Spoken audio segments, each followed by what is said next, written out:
दरम्यान काँग्रेसची अवस्था वाईट झाली असल्याचं वक्तव्य चंद्रशेखर बावनकुळेंनी केलेलं आहे। काँग्रेसचे नेते एकमेकांना विचारत नाही अशी टीका देखील मंत्री बावनकुळेंनी केली आहे।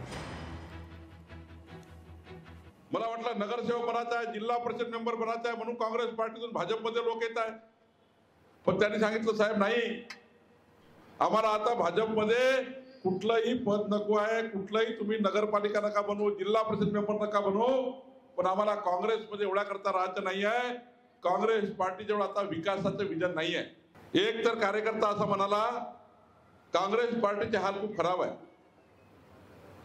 विजय वडेट्टीवार नाना पटोलेकडे पाहायला तयार नाही, नाना पटोले विजय वडेट्टीवारकडे पाहायला तयार नाही, दोघंही मिळून त्या हर्षवर्धन सपकाळला कोणी विचारत नाही आणि तिघही मिळून राहुल गांधीला कोणी विचारत नाही।